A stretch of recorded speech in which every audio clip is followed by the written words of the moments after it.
for tuning in to the Bud and Roach Show. Well, do it live! Fuck it! Do it live!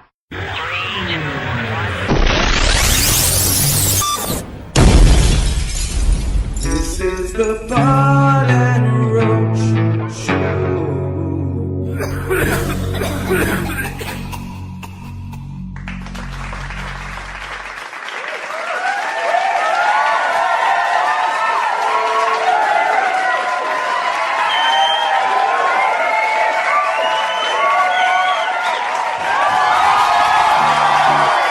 Ladies and gentlemen, we are here.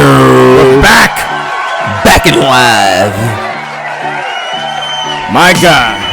What is happening, folks? Happy 420, everybody. Happy 420.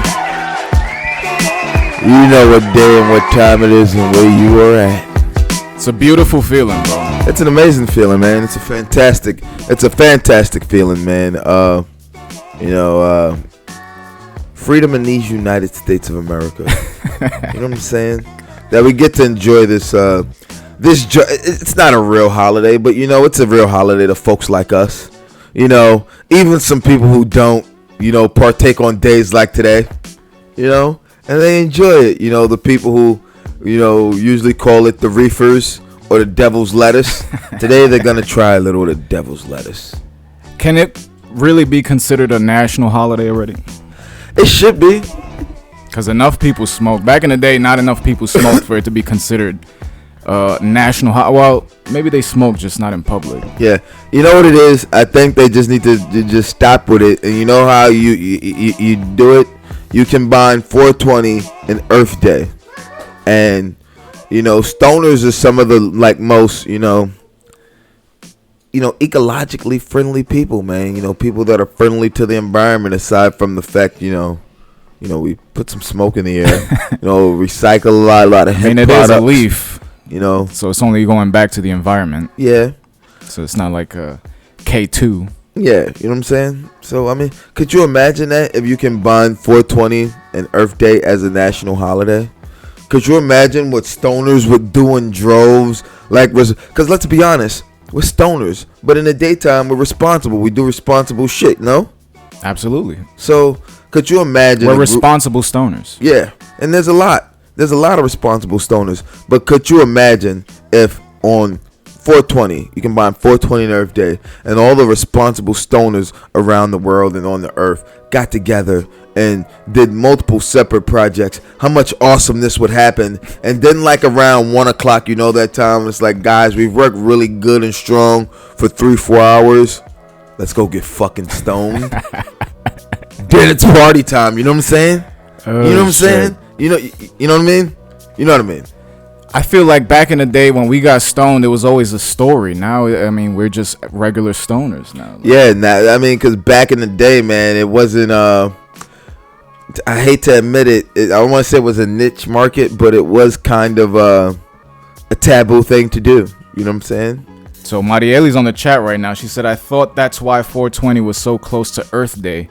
Was I wrong all these years? I guess so. Until about a couple days ago, I didn't realize that 420 and Earth Day were separate days. I always thought they were about close to the same day myself.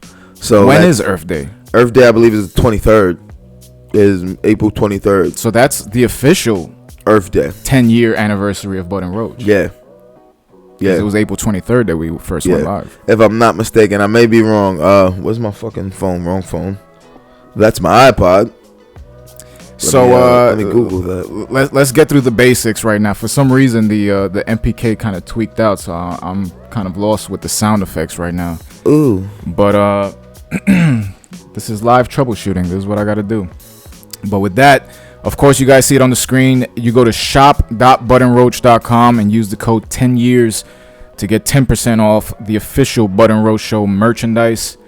And of course, the phone lines are open. 646-481-8798. We're here celebrating 420 2022. Yes, sir.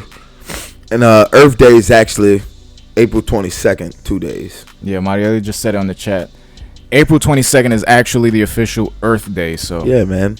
I don't know, man. Maybe I don't know. Maybe some of the greenies should get together with some of the hippies.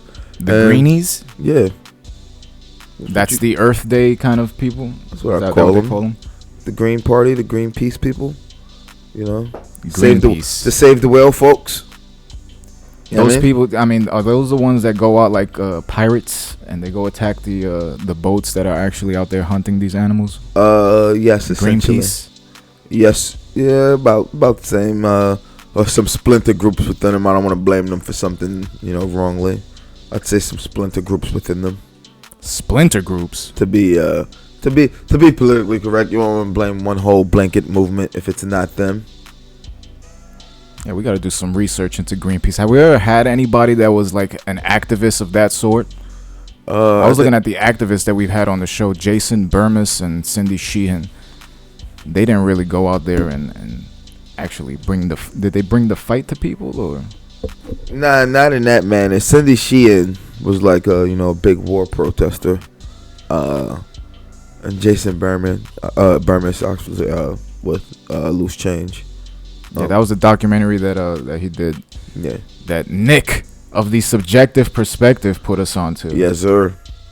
We'd seen Loose Change before. He got him as a guest. We watched it? Yeah. Was this in the basement? Yeah.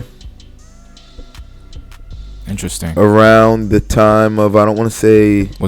Before the show? Was this one of the ones that kind of led to the show? Yeah. Because during that time, all we did was watch fucking documentaries and my God, dig deep into the Earth's secrets. It's a lot of things, man. There are a lot of things, man. You just gotta, if you want. And I tell people, man, when you go, it's like you can't go down that rabbit hole lightly. You get plunged down it, man. And that's what led to some of the things of, I feel like, that led to some of the events of the last 2 years, man. Where people in lockdown, and you have all these videos propagated now. And like I said before, with us, it was a very small niche market, and then it became this big global movement over the last few years. Even you saw some of those videos, and we saw some of these things, and we discussed them with each other, and even we both were like, "Yo, is this shit for real?" And even we both were like, "Yo, this is nuts." Which ones are you talking about? Some of the crazier conspiracy theory videos over the last few years. I mean, the stuff that we saw back in the day, first of all, this was during a time where it was a big transition in terms of beliefs. Because, my God, that came on the heels of being disfellowship, going down that rabbit hole of all these different documentaries. And there was a point where I didn't even want to leave the crib. Remember that? I did not want to leave the house. The only time I left was to go get a Dutch or to go get a six-pack. This is a scary world, bro. We have to understand that we don't know shit. And I think that, with all those documentaries, we did learn a lot, but there was also a lot of misinformation in them. A lot of misinformation. I tell people that's the biggest thing now, is to know when you're dealing with so much misinformation. I think that's the sadder part for folks, is that they don't realize it. And there's been so much disinformation over the last, few years, man, that it's just, it gets mixed in with real information so easily. And, it's creepy. I'm pretty sure we've all seen this, but Brenna sent me this the other day. The clips of all the news anchors saying the same exact script.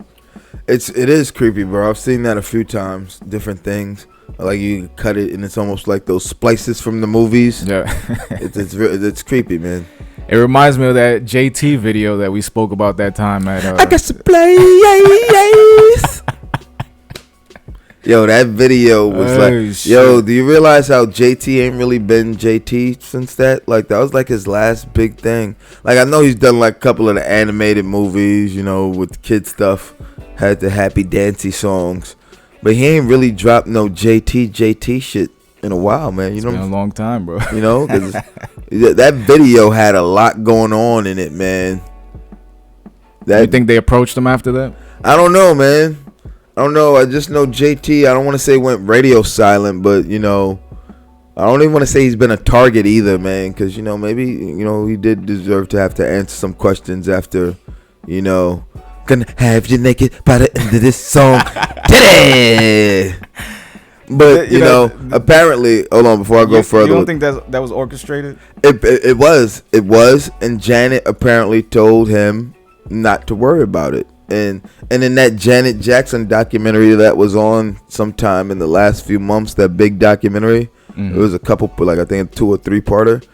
They discussed that, and people, I guess, were upset because it was never known publicly. Everyone's just always thought Janet was the only one who suffered for that, and she agreed to bite that bullet. And she told him, if it goes bad, you know, don't worry about it. I actually, because the MPK just kind of wigged out when we went live. Let's see if this works. There we go. I just rigged the keyboard live. You see, this is the stuff you got to do when you're doing live radio, bro. I watch a lot of Stern. There's a lot of shit that goes on that show that not planned. You got to be able to troubleshoot. We don't have fucking interns like he does. No. I wish we had this technology when remember what we was talking about the other day, Framing the Red. I think they were on, and maybe Glitz and Glam. Was that the night we had Glitz and Glam? Because we ended up having to rebook them on a night that we had Caesar on. I can't remember. All I remember is we were really boisterous and things went really bad really fast. Boisterous? Live on air. What's boisterous? I've heard that word before. Like boastful. Ah, yeah, nigga. Like we were playing Take a Shot for me after our reverb campaign.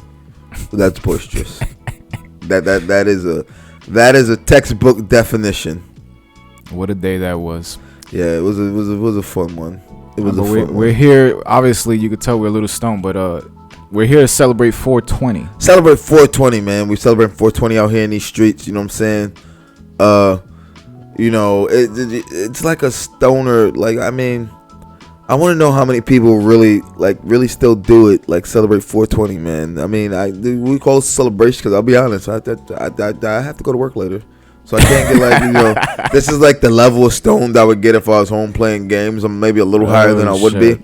I can't get much more high than this and not have to worry about repercussions later. Shout out to Ben Dustin, aka Zento, in the chat. Oh, what's up, brother? Checking in. GDP family, of course. Let's talk about the first time you ever got high. First time I ever got high. So the first time I ever got high was upstate with Falco and the gang. And I didn't get high. First time I smoked, I didn't feel like I didn't feel anything. I just felt my throat get really like burnt, and like I felt like I coughed a lot. But I didn't feel like the high I felt the second time I smoked, which is when I felt like I got high for the first time, which was also upstate with Falco and the gang. And yeah, that was an experience. That was when I was like, man, maybe it's just so bad. Do you remember how you felt when it hit you? Like, what was it? A sense of panic? Was it a not even euphoria? It was like, I won't say euphoria or sense of panic. It was just I felt the change, the difference. I know I had the giggles. We know I definitely started laughing a lot. Can't remember what we were watching. Definitely laughed. Had the munchies. The first time I smoked was on the roof. It's on the roof. At home? Yeah. And I remember, I'm not gonna say who was with because, you know, he doesn't like being spoken about. But I remember I was taking a hit and it didn't hit me yet. So I was looking at it like, this is what all the hype is about. And then I took the walk back towards the door to go back into the building. And when I went to reach for the door handle, it was just like, and then everything just slowed down. I was like, holy shit. Nah, I've never had that moment. I've been really high before. I've had like really high moments, like really like I tell people. One of the days, like when I was really high, was the day me, Vela, and D'Amato went to me, Vela, D'Amato, and Manny went to Cooperstown like 10 10, 11 years ago at this point, maybe. And we took a day trip, and we said, yo, we all gonna get weed, and we gonna roll it up beforehand, so we had all the blunts ready to go. And we gave our boy Manny money to get some extra weed from where he lived at, because, this is back when we was, when let's be honest, shit was really illegal, you know what I'm saying? Like, if you got bagged with it, nigga, you had to pray that officer was cool. You know what I mean? Scary times. Yeah. Really scary times. And fucking we met up early that day. Vela picked me up first. We agreed, to be responsible, and we weren't gonna be dicks and smoke what we had yet until we all got together. So then we went, picked up D'Amato, picked up Manny. We hit the road, man. When I tell you, between the 4-hour drive there, the about 5 hours we spent in town, and the 4-hour drive back, and then like the time I spent later that night with Vela, I must have smoked like 10, 11 blunts that day, bro. Maybe more. Jesus. And when I can't do that anymore. I can't do that anymore, man. But when I tell you, I was fucking stoned, bro. Like, I mean, I put it like this: when we were coming down, when we left Cooperstown, we were in the car, we're smoking on the ride down. I knock out. They had my iPod, my old school click wheel iPod at the time. They had it playing music. And they said they turned it up mad loud, like I was out like a light, bro. Like they were trying to, like they said I was out, bro. We stopped to get something to eat. A little while later, I woke up still fucking high, and like more high than when I went to sleep, bro. Bro. A delayed reaction. A super delayed reaction, bro. But the shit was where we were at when we went to eat. The girl Vela was dating at the time came out to meet us, and we were all talking, and she knew me, and we hung out a few times before that, and we were cool. And she just looked at me and she's like, "How high are you?" And I'm just like, I don't even know. I fell asleep when that's a question that has to be asked, then you fucking lit. Yo, bro, I was just like, I don't even know. Bro, the worst time the worst I've ever been high was off of a lemonade. I think you told me that. It was a lemonade, bro, and it was packaged for 2 people. It was 2 servings in there, and I drank the whole thing. I chugged it, and then I just stayed on the sofa. And it was one of those things that you remember the commercial to the anti-weed commercials where the girl was just melting on the sofa. I felt that for the first time in my life. I've never felt that before. I felt like I'm definitely sofa, bro. I felt stuck before. Like, oh man, like I gotta get up. Like, let me get up, and not been able to. But I've never been able to. Like stay that get that high and stay that high. Yeah, that's like, you know what I'm saying? It's. I mean, it's. I mean, I would say like I've never. I was scared get that high time. And stay that high. But I have gotten extremely high. Like I told you the time I accidentally ate the extra edibles and didn't realize it, and then I'm like, ah, shit, and then and not realizing, yo, give yourself some time. I can't remember what I did and forgot I had it, and I had more. Oh, it was the gummies. I was packing. It was last year during pandemic when we had all the time off. I was packing to go up to my girl's house, and I had a gummy. They were like little Lego blocks, and they show you how they were sectioned off. 50 milligrams each little. You know how Lego squares are? Yeah. And they were like the two ones, and each one is like supposed to be 25 milligrams, and then 4 like supposed to be like the way it goes. And I accidentally fucked up, and like I had the whole block for one. Thinking, I let this hit me. Like, I'm doing what I gotta do, and I took a half of another one, and I'm still doing what I gotta do. Got in the shower, getting ready to leave the house. I saw like I had like a little piece left there, so I'm like, fuck it. Yo, bro, I ended up eating like 200 milligrams. Like, ended up eating half the pack, not realizing, bro. And I am on the Metro North on the train, and like out of nowhere, like I'm looking out the window, I'm like, yo, what the fuck's going on here? Like, what the fuck? Why does everything feel weird? I'm like, holy fuck, those gummies. Your brother just said in the chat that he was really stoned on Christmas. Oh, I know he was stoned. This nigga yeah, that was hilarious. That was one of my favorite times to be stoned with this nigga. Like, he was fucking, like, have you ever seen Lorenzo stoned? We smoked a bunch of times, but I was stoned, so I wasn't really paying attention. He gets, like, his eyes really, like, you know how they say, yo, how are you seeing? Your eyes are fucking closed. This nigga's like, this, like, the cheese smile, like, yo, like, how you good? I can't remember what we watched, bro. This nigga was high off his ass, man. It was amazing. Like, it was an amazingly good time, though, man. Like, because, Lorenzo don't smoke like that. So when he smoked with me, that shit really hits him. Yeah, it hits him. I mean, I feel like every time I speak to a stoner, everybody says the same thing, that they've been searching for that same high that they had that first time they ever smoked. You can never get that back. And I thought I was getting that back with the lemonade, but that shit took me to the next level, bro.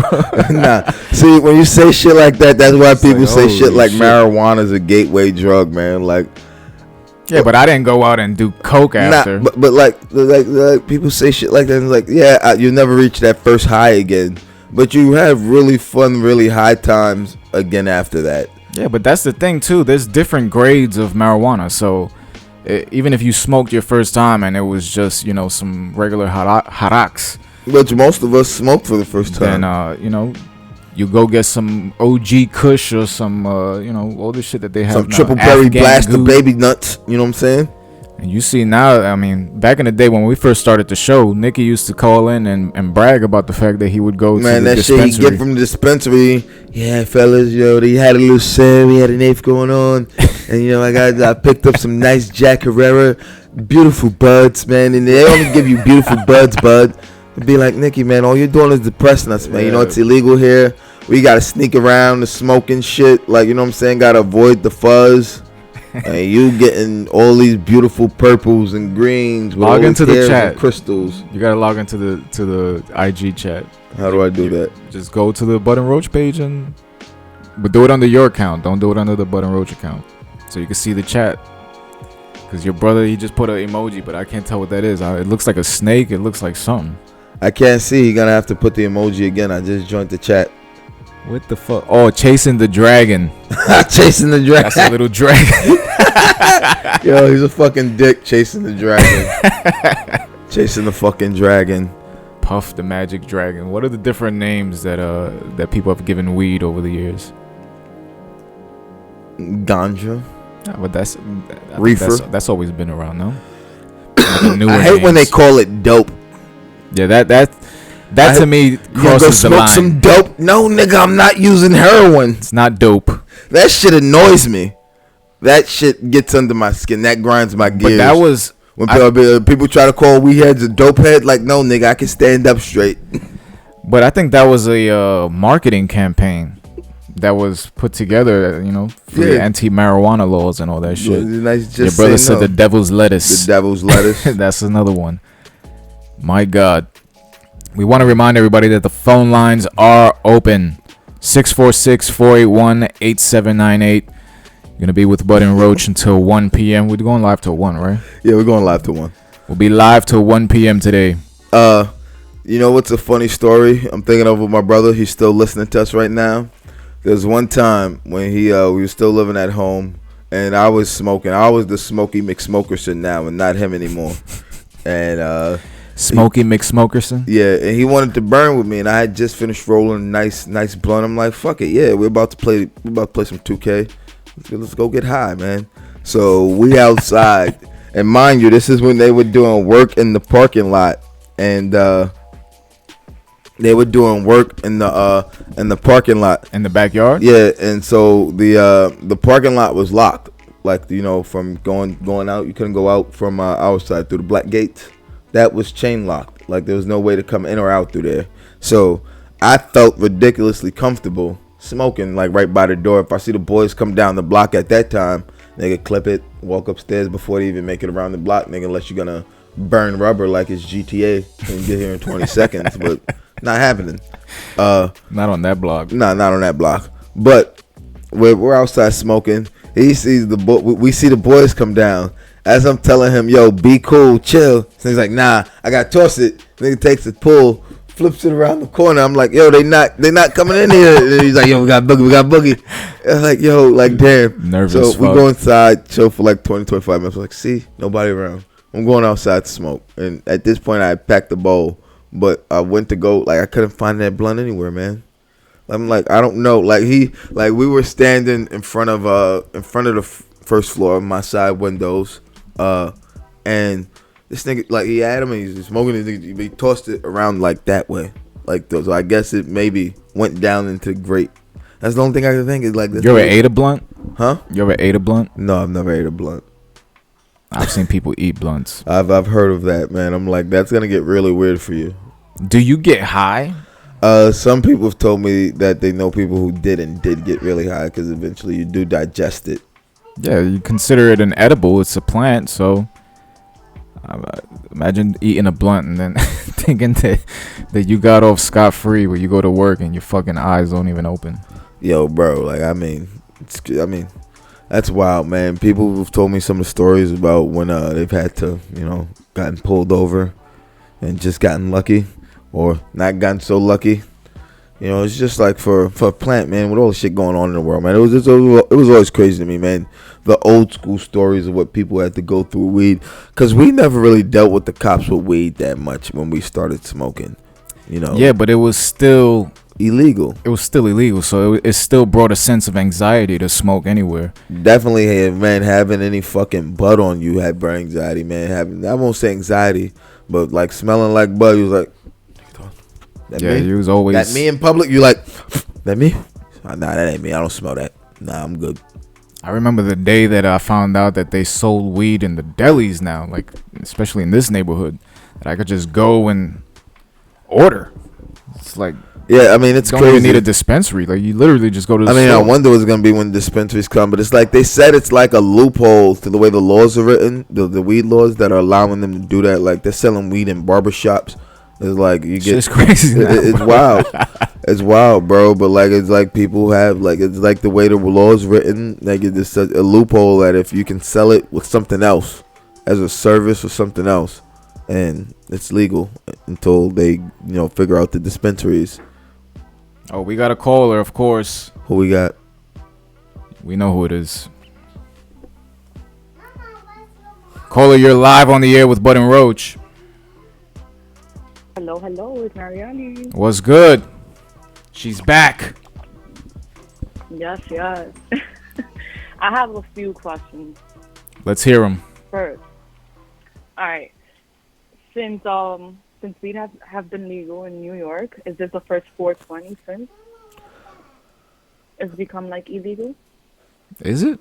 I believe it is the first one since it's like fully legal. So I don't think it was signed until like May of last year, if I'm not mistaken. Shit, that's a good question. It's already been like 12 months, yeah. Yeah, I don't think it's been a complete year. It wasn't signed. I don't think it was signed in time for the 420 last year. That's You interesting. would think it would be bigger in New York too. So you think the city's gonna be lit right now? You think people just walking around, just puffing in the street? People are already, bro. You're not in the city. I'm in the city every day, bro. People walk by me at work when I'm at work working, like, just, and we all like, Jesus, you smell, and we acknowledge if it's good weed, bad weed. Like, we acknowledge that weed. shit. Yep. But you can smell that shit in the air heavily already. Yeah, I haven't been to the city that much lately, so I wouldn't know. But I know in Brooklyn, especially in this neighborhood, because it's so dead, when people do smoke, that shit lingers. Like, it lingers for a while. Like, there was no one like in front of me, around me, anywhere, bro. Not even a smoke cloud. And walking home last night, bro, I caught like this, like just a lingering, lasting like pocket of like, I don't know what it was, nigga, but it was like, well, what the fuck? Like, where'd that come from? Like, grade A, like turtle with drama. No, some fine herb around here, shit like that. So Marieli, since we have you on the phone, describe the first time you ever smoked a blunt. Okay, so we're referring to a blunt, not the first time I smoked weed. The 'cause first time you smoked, I I just assumed it was a blunt. smoked. Okay, okay. No, it was actually. I'm so embarrassed to be saying this, but you know, you're in high school, you got introduced to things, so I didn't actually smoke until I got to high school. I go to my friend's house. She's a heavy smoker. We're trying to get paper from like, you know, anything to roll on, pretty much anywhere. And we were underage, like her family wasn't around, but we got some weed, and you know, like I told my mom I was in like softball practice just so I can try this shit out. Anyways, we're in her room, and there's nothing but printing paper. Oh my god. That Yeah. like actual printer paper? Yeah. So How could you like even smoke that? we like tried to. I don't know. I just like it wasn't even flowing right. You know, like when it burns through. I'm like, we each took like half a pour. We're like, yeah, this is not it. So I would assume that's the first time I tried it, but even a couple of times after that, like I would smoke and I wouldn't get high. Did you inhale, I or actually got you was high. one of those people that just tapped it and left the smoke in your mouth? Well, when I did the computer paper, that I definitely did not inhale. Because computer paper has afterwards, I think- chemicals on it, doesn't it? That's what I'm saying. I didn't even, I was like, no, like, I'm not the best in science. I'm also not a weed smoker, but I know this shit just doesn't mix. So the first time So you I'm kind of the actually one got that's stoned, Stoned. like I would real say stoned. The only memorable time, one of the only memorable first times, I was on my way to Coney Island with my stepsister, and you know, we wanted to smoke, like whatever, the drinking was cool, but we wanted to actually smoke. I get from somebody who's random and not random, like it's not like somebody I go to because I don't really smoke, whatever. Long story short, I get this weed, I try to roll up. I smoked before I'm on my way to the train, and that was probably one of the worst mistakes ever. Because one, I felt like, I don't know, besides everybody staring at me, there was like this one little vision. So the first time I got high, I felt like I was in a cartoon.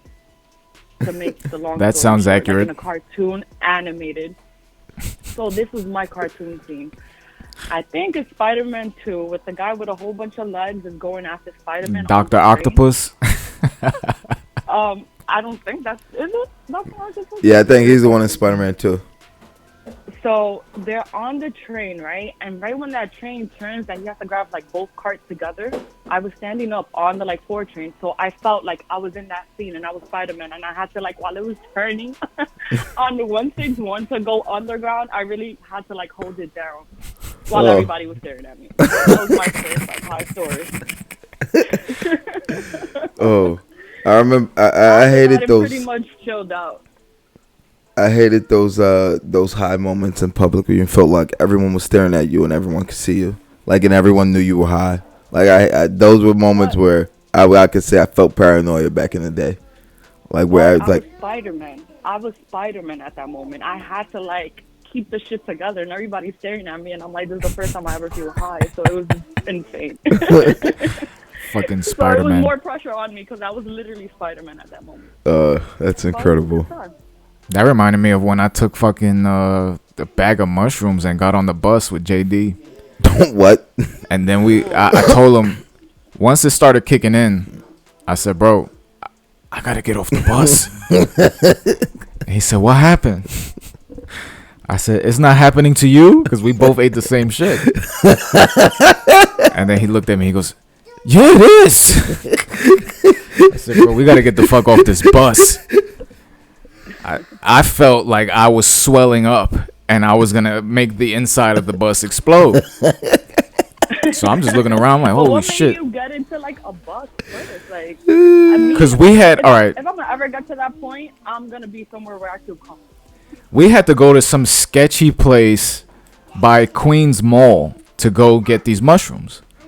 And then we just, it was excuse me.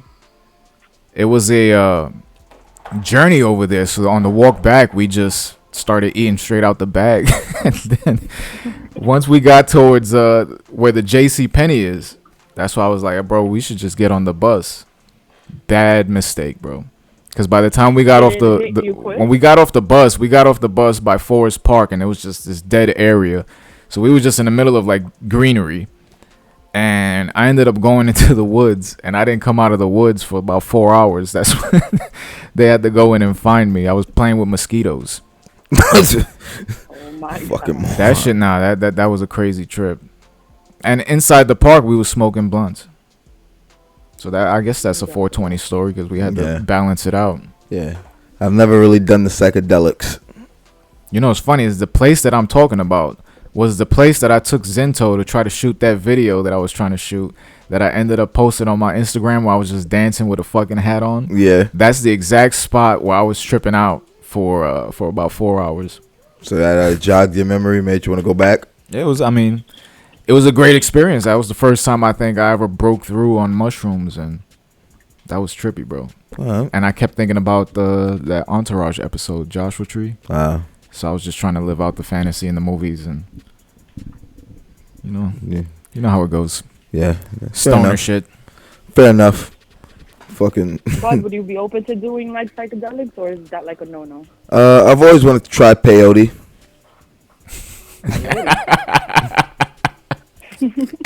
You guys gotta help me with the terminology. What is that? That's a psychedelic. It's like you smoke it. Something I've always wanted to try. Is that some Native American shit? That's what that is, yeah. Yeah.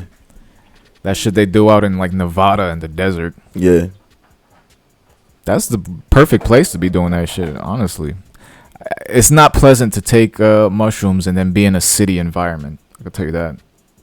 I wouldn't think it would be, man. I don't even think it'd be enjoyable to be like, you know what I mean? In an area you can't feel control, or everybody, the people I know that tried shrooms, when they do, they always say, they have a trip buddy, or somebody's there to make sure it's a safe trip. Yeah, so never do it alone. Yeah. I've made that mistake too. Yeah, you've made a lot of mistakes when it comes to drugs. I was an experimenter. Hey, I mean, you don't know what you don't know till you don't know it. You know what I mean? Or until you know it. Yeah, yeah. Until you know it. So the 420 question was real. Like, I really wanted to know if this was the first 420 of the year while it was illegal, right? But I also kind of want to test out if weed really kills brain cells or makes you smarter. So I have a halfway real question, halfway not. I don't know. You tell me. So if milk is 2%, what is the other 98%? You guys drink milk? Fuck? Are these stoner questions? Maybe. Because this is shit that I would hear I this. want to pick your brain. I've never thought of that, and it always confuses me. I'm not gonna sit and lie to you. Like 1% milk, 2% milk is like, what do you mean? Like, it's like one's reduced fat, one's no fat. So what's regular milk? Like 0% or 100%? You know what I mean? Yeah. I just go after the colors. Like, I've been buying the purple one, so I'm gonna stick with the purple one. It works for me. I always get the red milk. Once it started confusing me, man, I just went to almond milk. Once I realized can't deal how with confused that. I was. Almond milk, any kind of like nut milk, or Chill, babe. even the coconut milk. I'm not a fan of that shit. Nah, I like almond milk. Almond milk, but you actually you drink milk. Like you like. I drink whole milk. Yeah, nah. Even that 1% shit, because as soon as I pour it into the bowl of cereal, I could tell something's off. Yeah, it always looks like watery. Looks a little too clear for my taste. And then the milk at the end is supposed to be chocolate milk, because I always eat chocolate cereal, and then it just be looking like protein shake water, like chocolate protein shake water. Damn. I don't like that shit. I never take my protein for water. Ugh. Don't remind me. Did I tell you that I took a protein shake the other day and I was out of commission for a couple days? Why? Because the shit expired last November. Oh my god. Oh god. Had curly insides. Yo, I woke up. I mean, I was trying to go to sleep. I didn't feel it until I laid down, because I was working out. I thought I was doing something good, like chugging this protein shake before I go to sleep. I'm like, all right. I did my workout.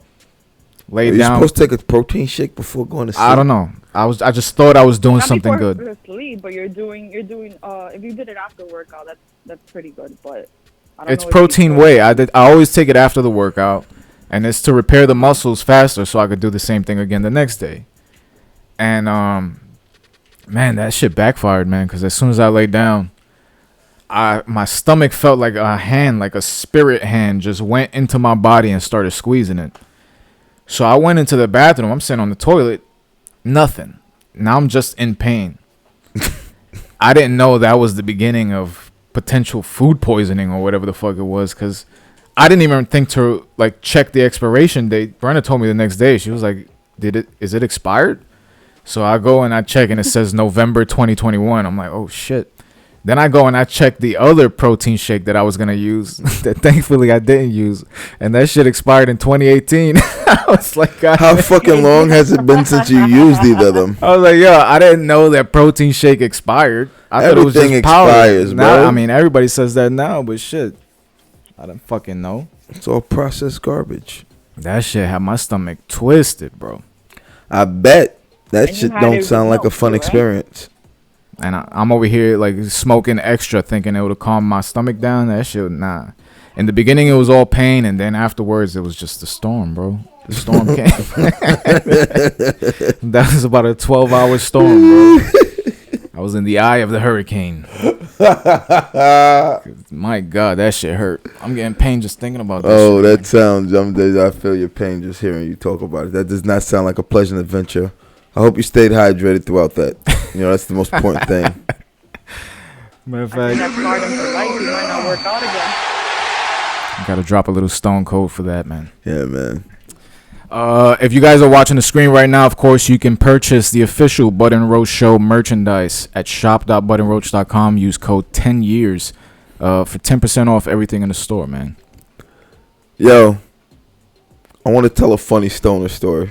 A funny story from when I was stoned. You know, we're telling 420 stories, right? Even though if it wasn't on 420, shit that involves weed. I'm pretty sure I told this story on one of the episodes a while back, but I'll tell it again. Actually, I'll tell you when I told it. When we were talking about big franchise movies. On the podcast? Yeah. What happened? You on the chat? Nah, I wasn't. It for some reason dropped me out of there. I'm about to drop back out though.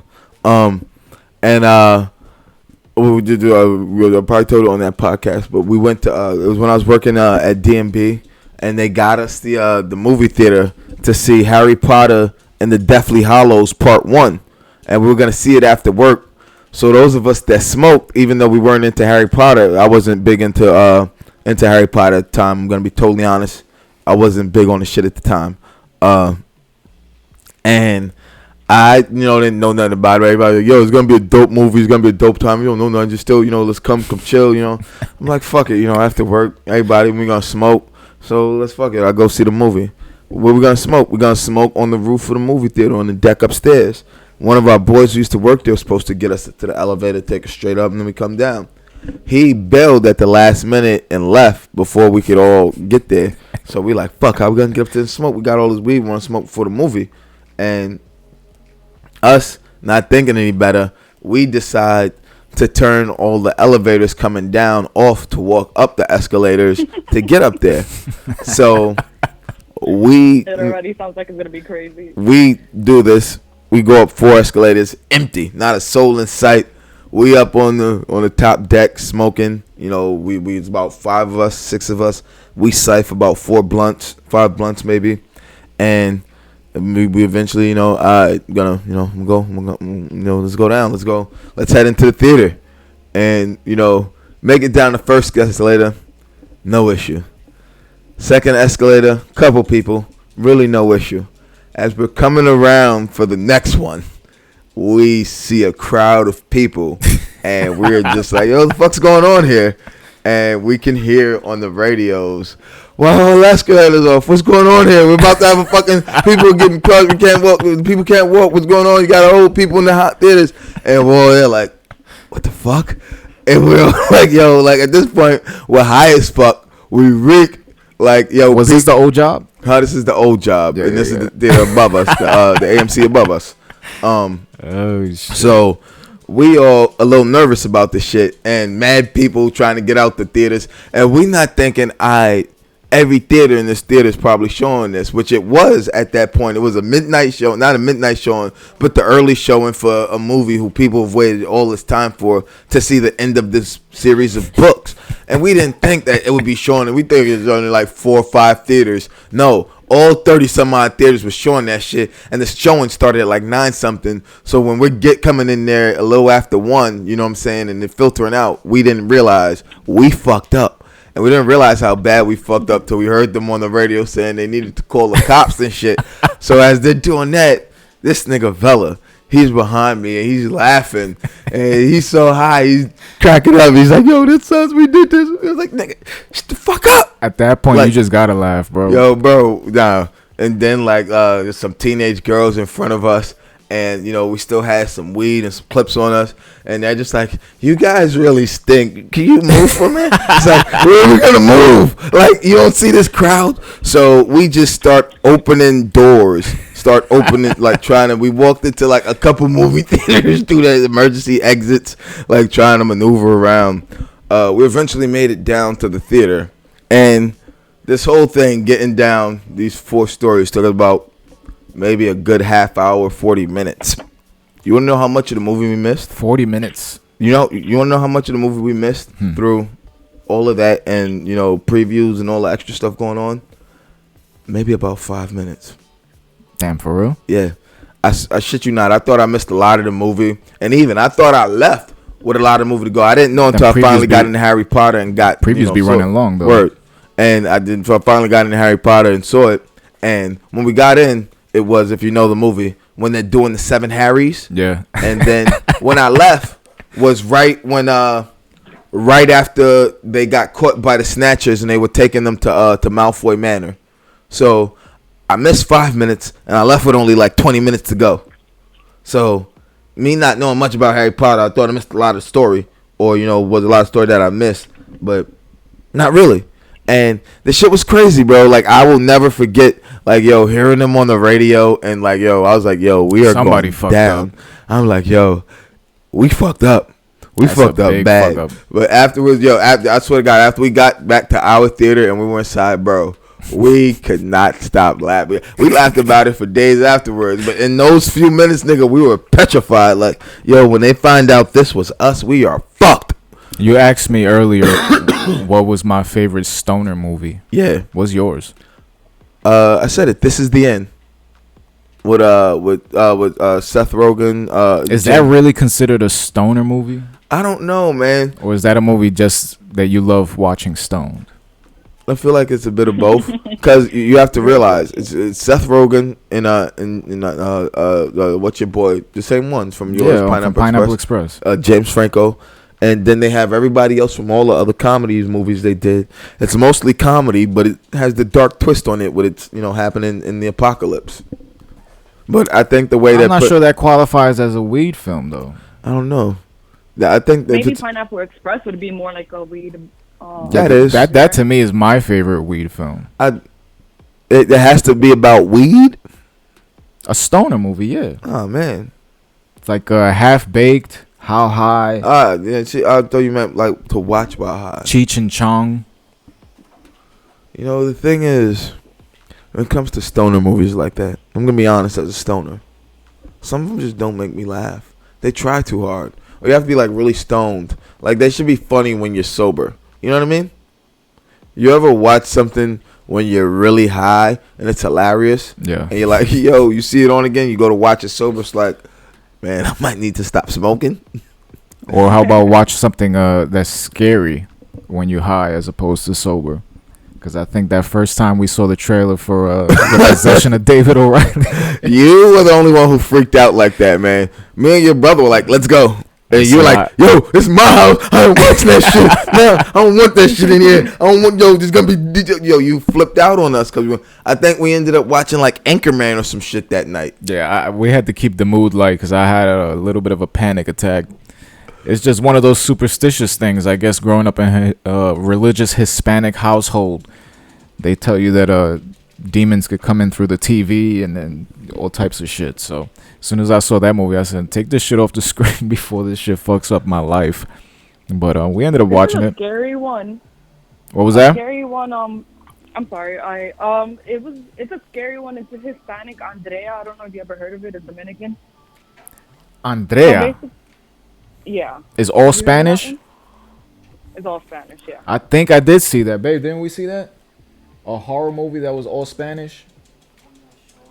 I think that was. It's not new, right? Because I feel like that was years ago No, that it's I not saw new. that. It's like, yeah, it was like probably 2006. Damn, does it And have I'm subtitles? in- Yeah, I Probably, believe so. yeah. I gotta go look for that. I wouldn't watch it if it didn't, and I Yeah, know Spanish. I don't even know why I watched it. So the crazy thing about it is like I don't like scary movies to begin with. Like you're wasting your money if you're taking me out on a date to watch a scary movie because I'm gonna be covering my eyes half the time. Fellas, But I pay happen to be- attention. I happened to be in DR during this time and in a campo. And the whole movie is based like in DR in a campo where like her mom died and she like removed somebody else's flowers from the grave and then she comes and like it was just like why did I even do this to myself? What? Bro, And that that- was me like 13, 12, not even high, so I couldn't even imagine. have you ever dealt with like actual spirits? Not that I know of. I know the infamous story that Bud tells is the guy with the hand over his face. Was that it? Nah, man, it's the guy with the red eyes, man. The guy with the red eyes. No, not the guy with the red eyes. The black figure with the red eyes. Yeah, he saw something in his room. That Let's was not talk ultimately about one that. of the Let's save that for scariest- the Halloween episode. Huh?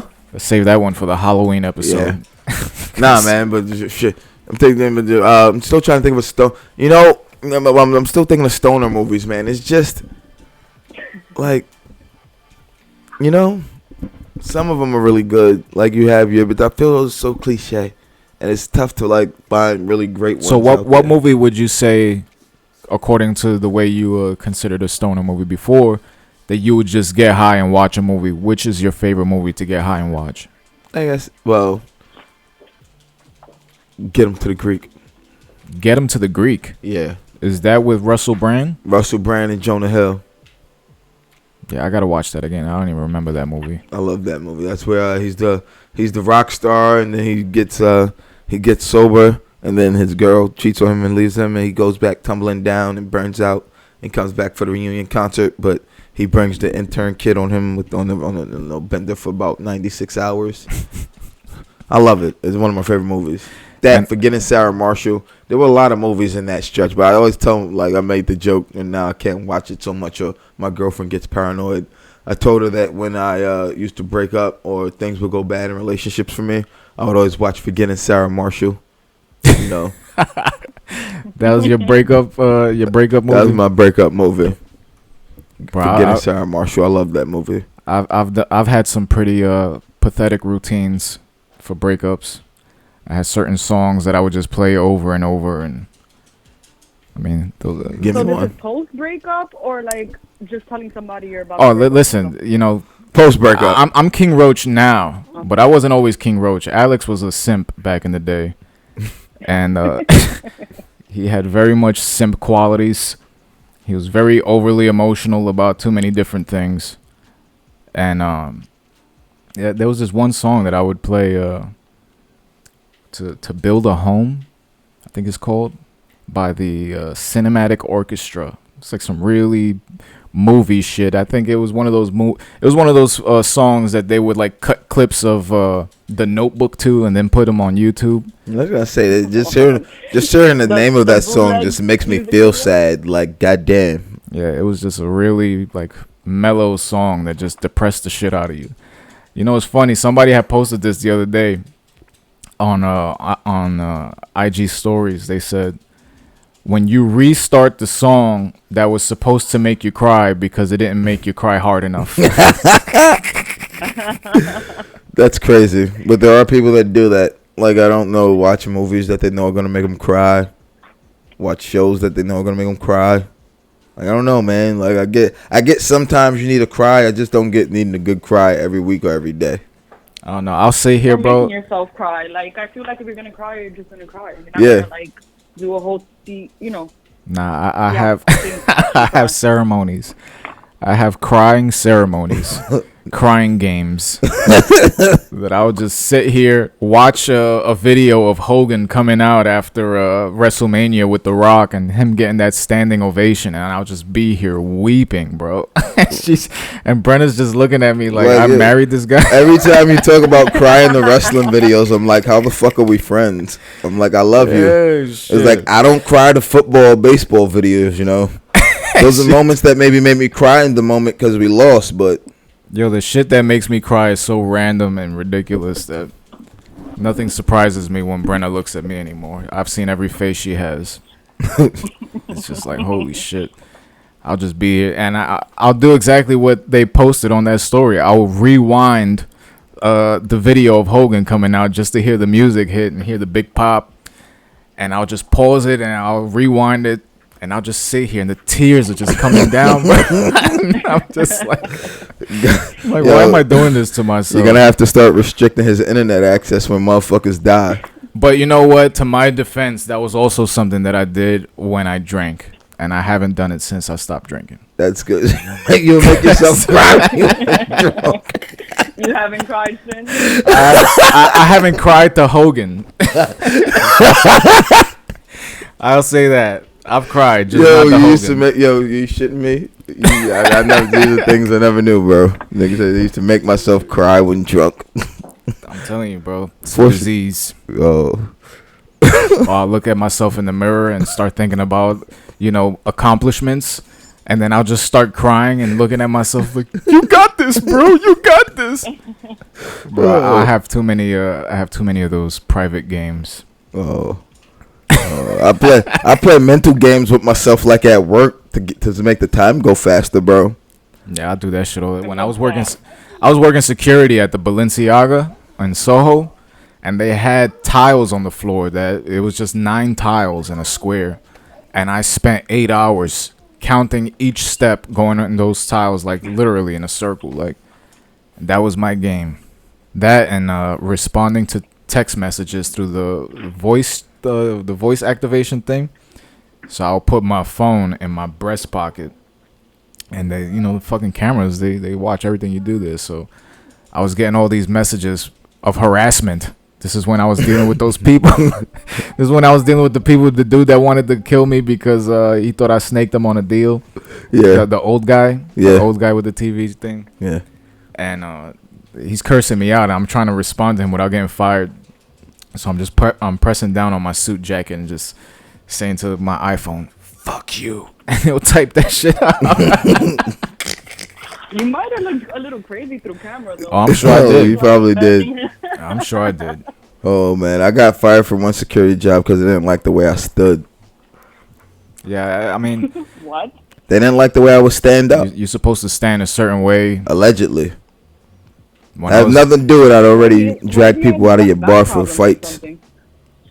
I mean, I have back problems, and the way they wanted me to stand, you're not supposed to put your hands in your pockets. You're not supposed to put your hands behind you. Your hands are supposed to be in front of you, crossed at all times. Okay, no, I mean, that sounds more reasonable. I thought it was just probably like his posture. Like, he just... It is How do posture they, like, too. You comfort can't them? slouch. You can't lean on anything. At least when I was doing security, I don't know how it is on in your world of security because you do a different security. But I was at high-end definitely fashion do. boutiques. Like they, you know what it is with those? I'll say with those when they hire these outsource these companies, they just think, oh, they'll send this whoever. I'll make them do whatever. They know there's gonna be a high turnover unless you get a guy like the guy you said who ran across the street. Yeah, the Rambo. This guy was We used to call them RoboCops. he's a foot soldier. This guy saw me. I forgot what he saw me doing, but he just ran across the street from one Balenciaga to the other to relieve me of something, or telling me to leave, or I forgot what the fuck it was. Man, that was a weird time. I didn't mind Balenciaga as much as I minded Louis Vuitton. Yeah, Louis Vuitton on 57th. That was hell, bro. That was hell. Yeah. That was, oh my God. And then you had so many people there that felt like they were working for Louis Vuitton. It's like, we work for a security company that's contracted by Louis Vuitton. You guys don't work for Louis Vuitton. Their name's not on the checks. And those people were willing to die for those purses, bro. Like, yo, the that's fuck? the shit, man. Like, nah, man. I'm not gonna do that shit. No, man. Go ahead. You want to steal this shit? Enjoy. Let me know where you selling it. And that's the thing. You got one person like that on site, and then the people there, management, they expect everybody else to follow suit. Get the fuck out of here. Nope. I'm not doing that shit, especially for that money I was making. That shit was peanuts. That's why anybody like that I work with, you get put in a shit post. You get thrown in the back. You get hit in the way. I've seen security guards come. They came back in after smoking a blunt outside. Like, they'll take a walk, fired on the spot. Damn. Fired on the spot, bro. Did you guys see that video on Instagram where the cop, like, she's literally in uniform, Smoking the J? hide her face? Yeah. Smoke. You know, I saw that video, and what I suggested to everyone, if she's that boldly smoking out in public like that, that has to be all CBD. Yeah, I mean, but even if it's not, is that illegal? Because they haven't given them guidelines yet. So to cops, to people who are like under federal guidelines for like how they got jobs like bus drivers, cops, EMTs, paramedics, doctors. I don't know doctors. I might be wrong about doctors. I might be wrong on doctors. But EMTs, paramedics, cops, truck drivers, bus drivers, those people who are like still under federal guidelines can't use it because they get tested randomly. Yeah, doctors are private practices, no? Yeah. I think maybe hospitals could make it, but if you're a private practice doctor, I think it's your prerogative. But just to see the evolution, Just being in the uniform. yeah, all those uniform jobs, they have to deal with a different set of rules. Yeah. It's like that shit is way strict. But just the evolution of what we've been able to experience with cannabis culture from 10 years ago to now, this shit is night and day, bro. The fact that we could just walk out to the street now, like now, you know, we got the pier everywhere. Like, you know, there's like 5 different piers on this strip. And before, we was already living here during a time where you had to hide that shit even on the pier. Like, people would be walking and you never know who was suspect and shit like that. And there was cops that would always station themselves at the end of the pier, and they would just wait. They would wait to smell something. They used to do that shit a lot. All that shit stopped once this shit got legalized out here. I mean, I just, like I've always said, you've always known my position on frivolous marijuana arrests, man. Unless you're busting someone who's doing other shit along with it, I've always felt it to be needless and, you know, just pointless. And it's not hurting anybody. No, it's not for the most part. And, you know, it's just, you know, people have their views still. You know, people have that archaic, you know, the devil's lettuce views, you know, gateway drug views. You know, everybody has their I'm allergic to smoke views. You know, how many bullshit excuses have we heard people give for why, oh, you smoking this, you smoking that? Like, how many have we heard? And then those people secretly smoke. Like now, yeah, or like I listened to like a Dominican radio show in the morning, and they made a pretty good point. Like, hookahs in the clubs, how many cigarettes are in a hookah? And then you might be the one to smoke or not smoke, but you're still like closed up in this like in this club, just inhaling all of that shit. Nerd, even if you're not, like, the secondhand smoke from that's got to be that is a great point. That's to be equal to or probably worse than cigarettes.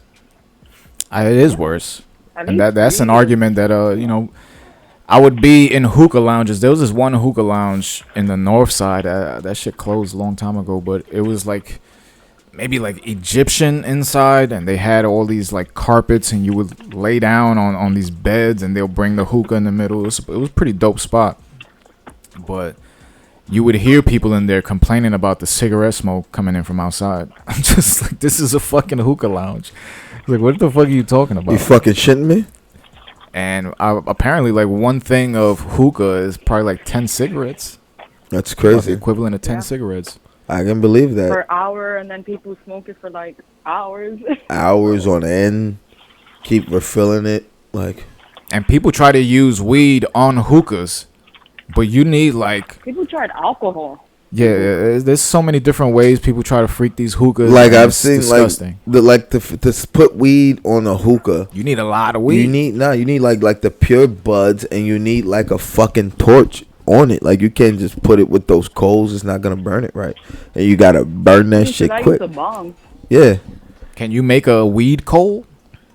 I don't know. A processed weed coal? Maybe grind everything up and then compress it into like a hockey puck? Maybe, Not a bad idea. That'll be a slow burn. but how long would that? One bad hookah story that I have. It was like we were celebrating. We had an indoor house party, and I was so hungover, and they were just drinking, and I was there with the hookah, and I'm like, I don't want to drink. Let me smoke the hookah. So I decided to do the whole alcohol and the hookah, try it out. My dumbass, because I swear sometimes I do stuff where like I don't think about it until like right now, or like I'm thinking about it. In the water bowl, I put Grey Goose. Little Grey did I know Goose? I was supposed to die. Yeah. Because you know the alcohol, blah blah. But little did I know I had to dilute the bitch. So when I take that first puff, I don't think I've ever touched hookah again in my life, and that was like not long ago. I was like maybe You got 10 drunk years from ago. that inhale. That inhale, I would guess Pretty so. much everything I was trying to avoid just hit me from one pool. I mean, It was that's the other thing. I know people that vape alcohol. I've heard, I've kind of wanted to try it, but I also don't want to try it. That just seems like such a bad idea. It's like it literally removes the social aspect of drinking and just gets you hammered. Yeah. That's a step away from sticking a funnel in your ass and just taking it directly into the anus. Yep. Fuck that It shit. really is. It really, I mean, honest to God, if we're being 100% honest about things, it really is. It's like those coffee enemas. You ever heard of that shit? There was this lady, I forgot what show it was. It was some disgusting show. I think it was some Intervention, I think it was. It might be Intervention, where they had to talk to this lady because she didn't leave the house anymore. All she did was funnel coffee into her ass and shit. And there was coffee beans all over the crib. Like, this shit was crazy, bro. Oh. It's like shit and coffee everywhere. And this lady B's was nodding her addicted. head along in agreement like You Zoe. remember that, right? Zoe. It was a couple, yeah. She got her husband in on it, so he got his own little ass plug. And they're taking hot coffee into the rectum. It's like, bro, that You shit. must really be in love to just like be like, Oh. I'll do this. You must really want to be awake if you're taking that caffeine straight that way. Shit. Oh. It's like, Jesus Christ. That's 24-hour missile watch shit. You gotta be up. This nigga said that's fucking national defense shit. You nigga. gotta be up for that shit. That is crazy, B. That's nuts, man. I mean, That's nuts. Yo, you said sad shit you would do like a routine. What's like music you like to listen to like stoned? Radiohead. Radiohead still? Radiohead, I'll tell you a story. Radiohead, the first time I heard Radiohead high was when I really heard Radiohead. It's like, I mean, I heard every instrument, I heard every note. It was the first time I didn't look at a song like just the entire presentation. I broke it down into stems, and I could hear individual things happening within these songs. That's what made me love Radiohead. Then I got into the bad habit of smoking with other people that I didn't really know while listening to Radiohead. And that led to me telling some stories that I shouldn't have said to these people because I was stoned. One of those stories, I remember I was, it's a funny story, I guess. I was high as hell in this guy's house. He worked at Guitar Center with me. We were both managers, and we was just kind of getting to know each other. And he was a white boy, so he had like, his setup for weed was a special seat, like a nice box, all this shit. His room was just carpeted and music instruments everywhere. It looked like a rehearsal studio. So we was just chilling.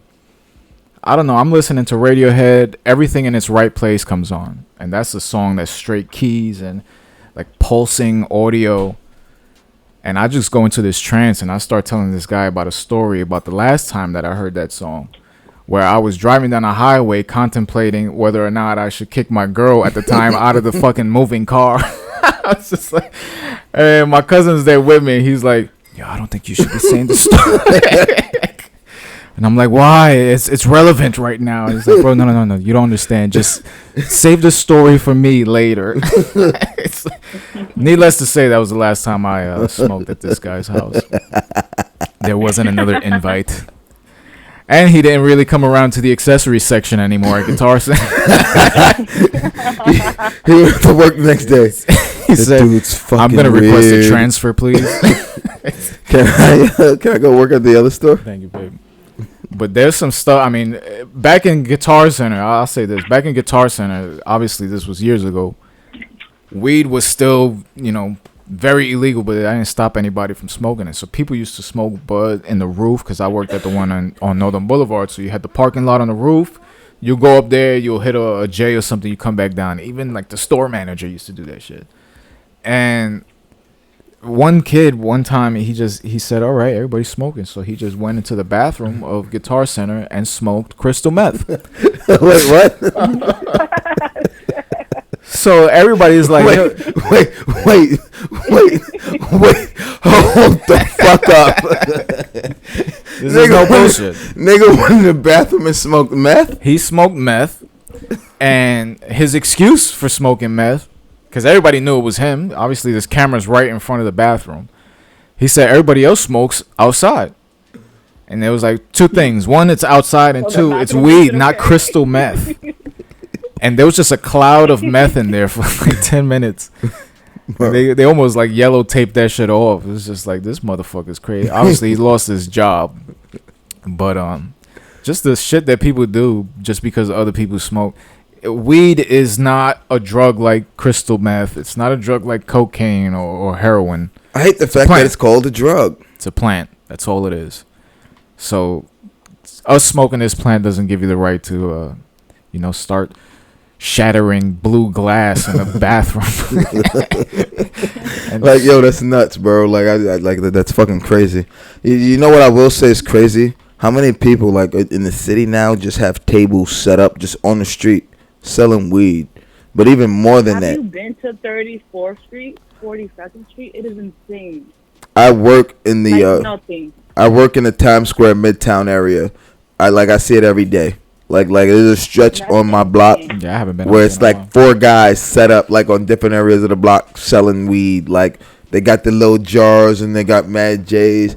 But like it's like listen, guys, like I'm a weed smoker, and even I think that's suspect. Like, nigga, I would not buy weed from you. Like, nigga, like do you know how bad my life has to be for me to buy weed from you? So I had a friend, right, come here from Florida, and I put him on to some stuff from around the block, whatever. But he was with his cousin. He went to 42nd Street, 34th Street, and although he had a very good weed that I provided him with, he decided to buy weed from the truck. Oh, the weed candy trucks, the weed worlds. Yeah, I've seen them like, shoes. he didn't, he was like, yo, it looked legit, it felt legit, like it smelled legit. I'm like, yeah, but I wouldn't trust it. I would and then he flushed it. Like, I think I traumatized him so much that he flushed it down the toilet. But it's true, like they've been around even before it's been legal. They're charging you a whole bunch, and it's just like, I guess, a way to attract tourists. But Yeah. I just wouldn't trust it. Yeah, that's like it's a tourist I would trap. probably trust more the people selling it in the tables than the actual truck. I mean, the guys that we get from in Greenpoint, for lack of a better phrase, they were all Arab, and I trust every single one of them. Like, the packaging is legit. Everything is legit. Honestly, I don't want to sound racist or racially profile or stereotype anyone, but I would say some of these fellas, with international connections from maybe where they're from, I guess they're all not born here, maybe have family overseas, have better connections, man, and that's really what it looks like, bro. Like, and even I scanned the QR code on one of the vapes that I got from that guy. Yeah, it was real. It was a real QR code. They cared. They care about the quality. It had the scratch off code, how it has. You have to scratch it off Yeah. and then scan it. It had that and everything. And the shit was legit. Like, I was like, oh, all right, it works for me. Like, you know what I'm saying? Like, I'm gonna stop there again because I told you what happened to my last one. So I'm down to my one on my pen now. I gotta get a couple new ones just so I got ones that don't, run out. But I'll tell you this: gone are the days that we text somebody to come deliver us something and then have to wait 5-6 hours. Oh, those days is gone, and most of them cats is hurting now, man, because they got put out of business by people that were, by people, I don't want to say that were better, but people that, In the know on Are in the legislation, at business. least. no, I'm only saying the no legislation, but respected business, I'll say have business acumen. Who they at least, if they know it's going to take that long, they're honest about it's going to take that long. They don't tell you 20 minutes and then ghost you or, send it to voicemail for a couple hours and hit you back. Or the ones that know that Really you don't don't want really to wait. have other options, so they'll just make you wait just because they want to make you wait. So you'll think they're on their way, but they're never on their way. A lot of listen, I know a lot of people, man, who I can say that market might not be as strong as it was a few years ago, just because so many people got into it and just been better at it, man, and just treating it like it's a true business. And I mean, I've seen people treat it like it's true business and doing phenomenal things right now, man. Who I still get from, and like a text message for a delivery is, if you say 15 minutes, it's gonna be 15 minutes. Like I've had this person tell me, "Yo, give me 12 minutes, man. I'll be there in 12 minutes." I'm thinking you saying 12 minutes is a little too precise for me. I'm playing the game. They hit me like 10 minutes later, bro. I'm 2 minutes away. No, I'm outside. See, that's good. Yo, like, That's great. That's good. Like knowing what people want, knowing and being honest. Customer bro. service. Or even like if someone's not around, like most of these guys, if they're not around, they'll be like, "Yo, I'm not around. I'll see if I can get somebody over there for you." And the person they sending ain't gonna dick around. You know what I'm saying? Gone are the days, like you said, of waiting that long. I still like I don't have anything like this in the hood by me yet. Really? Nah, there's nothing. Not even on Myrtle? Nope. Actually, I'm lying. I already told you. There's one on Wilson and like Saddam, Wilson and Saddam, yeah, Mhm. over there. All those Masterpiece smoke shops, they don't sell anything? Masterpiece is going over there. They closed that Masterpiece the second they made the liquid vapes, the E-Pen vapes. What about Sunflower? What about the Sunflower? I haven't been to Sunflower. Sunflower in forever. Just and I stopped going to Sunflower just because their glass pieces were ridiculous. For a regular fucking glass bowl, you trying to charge $35-$40? Yeah, that's crazy. Like for the same, but yo, for literally the same quality and same shit we get from the Arab stores for like Yeah. fucking $10-$12, just because you want to call it, oh, it's quality made in America. I'm sorry, buddy. Now these guys out here in Greenpoint, they cornered this market, They have. My God. From what I've seen, they have, bro. And and they got one that closes at 11 p.m. They got one that's open all night. So there's always options. Any time of the day, if you want to get something, you could get it. And to see where we came from, bro, shit, we've did come a not long have way, this man. shit. And even when we think about some of the people who were smoking before us, to see it all, man. But even like, I'll tell you one thing. Could you attest to this? It still feels weird, like smoking, walking in public, just burning randomly, man. It feels weird. It does. That's why I don't do it often. I don't. Like, it's not to, and it's also like, I guess because I don't want to say OG smokers, but in this generation of smokers, we're a little higher up. And there was a time when we knew, still gotta be respectful to people walking around the streets with kids, and you don't want to be blowing, you don't want to take a puff of a fucking some Afghan Kush, and then a mom's walking by with a stroller, and you blow that cloud. That's right, exactly what I was gonna say next. Right. and I see that happen a lot in the city at work, and people get tight, man. It's like, but then it's also like, what are you gonna do? It's legal now, but also it's like with us, As a when parent. doing that, and someone's gonna, back in the day, it was, I'll call the cops on you, although I already did, and the boy's gonna run down on you, or you gotta worry, or all those times we had to hide in the alleys and duck behind cars But and shit. even when I go outside to smoke cigarettes, if I see a stroller coming now as a parent, before I was a dickhead. I was probably one of those people in the city that kind of blew the smoke wherever it went. Now, even with cigarettes or anything, like I always I won't even take a pull if I see a baby near me. Like, Nah, I always, I will always, even still, like when I smoke my vape pen, when I'm in between, like going to get my lunch or something in between work, like I always try to blow it like directly straight up. I always I look up and try to blow it straight up into the air. And where the wind carries it, I can't take, man. But I always try to make sure I'm not there, like just like blowing it, leaving it like fucking billowing behind me into someone's face or some shit like that, or into someone with their child's face, And I think people that counts.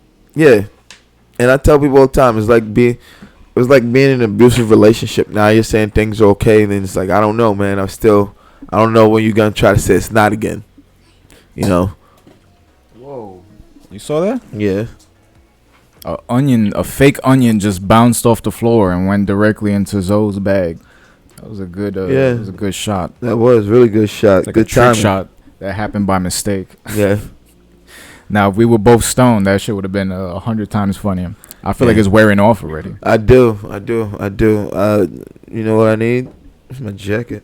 Should we actually? I mean, we only got 40 minutes left.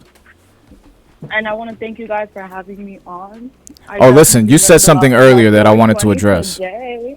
You said Tell me. that you started smoking late in high school.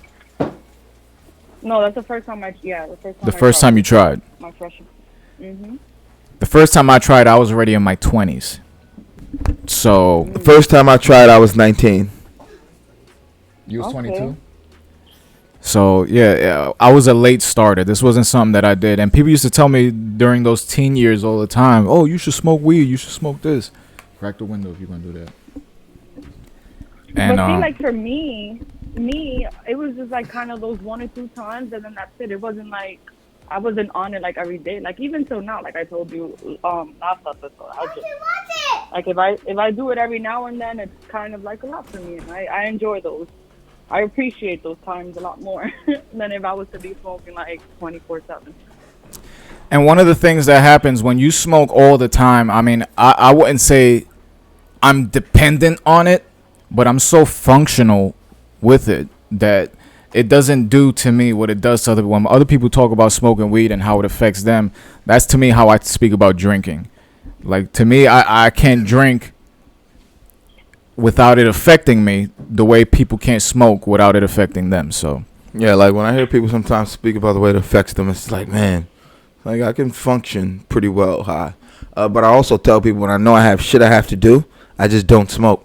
I go about my day, take care of everything I need to do, and then appreciate it when you come back home. Yep. To it. Yeah. And I tell Yeah. people, knowing that I have, how many things, it's like, now I'm going to take care of everything right now. And it's like knowing that it's there waiting for me at home. It's like all the more willpower to accomplish things throughout the day because I know what I want at home is waiting for me. and having weed at home feels like being in a steady relationship because the sex is just there waiting for you. Like you don't have to go out; it's just there. You're gonna get it when you get home. And to me, that's one of the best feelings. That's why every time I get low on weed, I always have to go. Even before it ends, I try to go and get a new batch. That's why it's so. I'll be honest. Like I usually when I do, I do the vape. I haven't done it in maybe like a couple of days. I haven't done it. I've chilled, but also I see like, let's say, the effects I have from not doing it and maybe drinking or maybe just procrastinating. But I was like, you know what? I'm gonna tune in with Bud and Roach. I'm gonna take a hit of my pen, and my room has been a little messy for the last couple of days, and I literally just threw on the AirPods, had a great conversation with you guys, cleaned the shit out of my room, and I enjoyed the little high a lot better. So, thank you guys. I mean, that's what this show is for too. Yeah.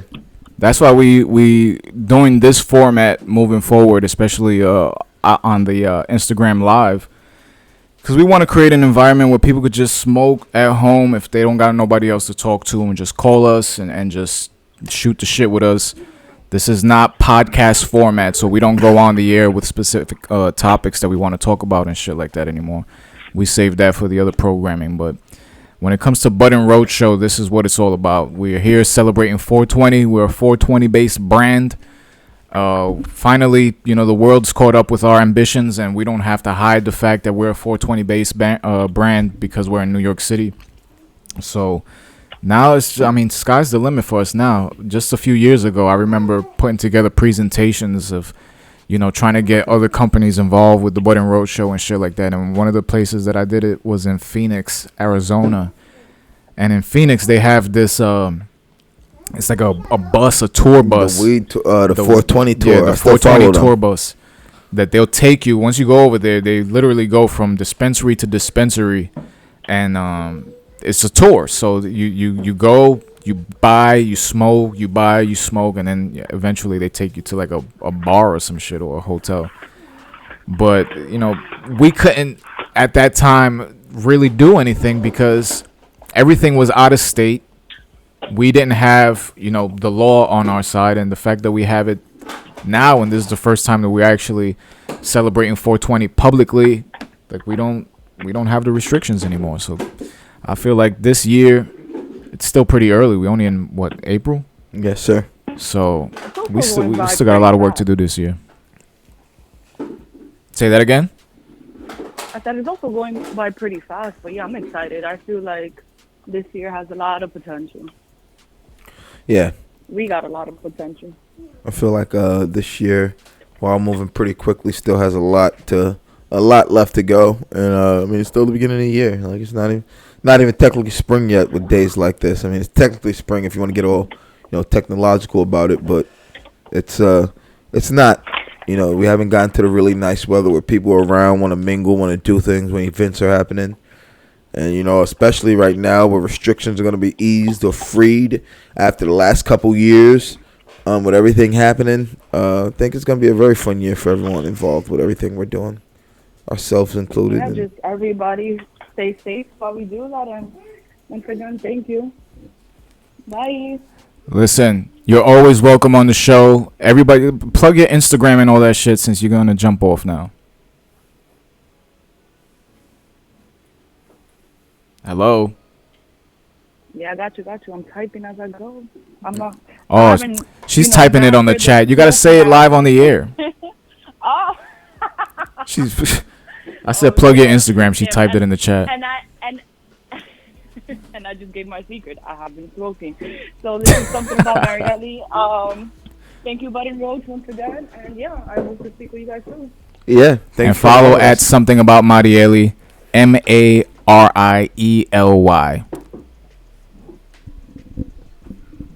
Yeah, did she get off? No, she's still on. She's high. No. You are lit right now. I was waiting for the right, the right time to take off. All right. Bye. All right, we'll talk to you. That's hilarious.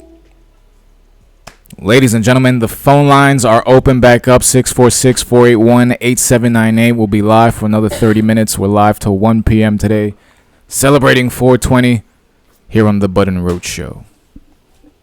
Here on Bud and Roach, man.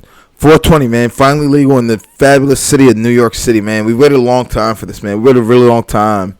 A really, really long time, man. I'm super happy, man. I've always told people, man, it's getting to the point, where, I always used to say, if it was ever legalized in New York, that would maybe be when I'd look to get on, to a job, a real, career path. And it'd be something in this field, man. So I'm thinking, now that this is sort of coming to an end, what I've been doing for the last few months, it might be time to start looking in that field, man. I feel like it's the field I was born to work in. You know what I'm saying? So honestly, I don't know. I mean, I know details, but I don't know the details well enough to be able to speak in depth about it. But there's definitely, goddamn teapot. There's definitely companies out there that's starting entrepreneurship programs within the 420 field. One of them, I just did a website for them recently. Love, Peace, and Haze. I see Alex in the chat right now. This is a company that if you follow them on Instagram, Love, Peace, I believe the letter N and then Haze.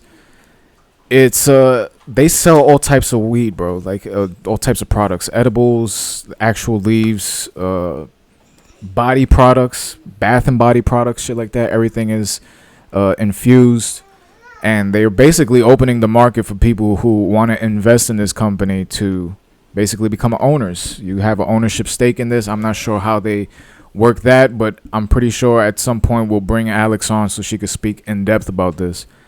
But there's so many different options as to how to make money in the 420 field now that I feel like you could just have a field day. You got your Bud from the Bud and Roach show, and now you have all of these things that we've done being presented in the right way. So I'm pretty sure those doors are gonna open for you, bro.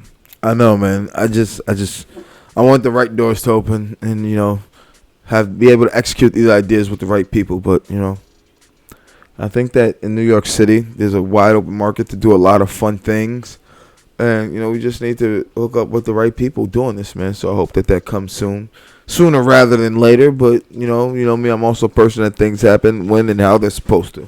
So also that don't want to force the issue. You know what I mean? So moving forward, now that we, I guess, started this 2020 on a new note, especially in New York State, what do you want to do with Bud and Roach? I don't know, man. I definitely want to keep recording. Not recording, going live, figuring out a way to keep, I missed this momentum. It's taking a little bit, being loose with no format, just speaking, with like a few topics, but we did discuss that. We're going to figure that out. But this was all 420, so it's going to be loose with no topics. It was all 420 related. We did what stoners do. We spoke about different things that were somehow related to the same thing, initially. And, if we went pulling back the threads, we could figure out how we got there. But this show is essentially by stoners for stoners. Yeah. Because we want the audience, for the most part, I mean, you don't have to be high to listen to us, but it helps. It helps. Because we're high. I don't know how you feel about being around high people. So, you might want to be high like the people you're listening to if you're doing that. And a lot of people, like Dell the other day when he called in, a lot of people just work alone. Yeah. And they on the job, so they don't have to be, smoking actively, but we do keep you company. That's one thing we know how to do. We know how to talk for hours about nothing. About nothing, man. Then when it is about something, we can go on even longer. So there's always that. There's always that.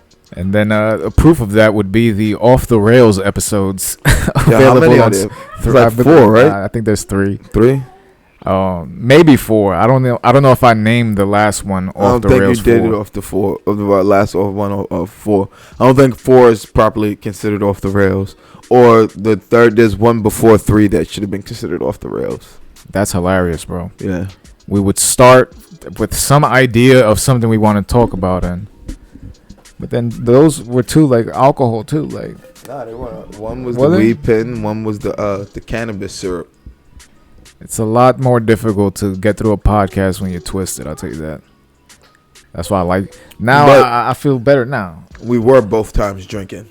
But then like I said, weed pen was one time. The other time was the cannabis syrup.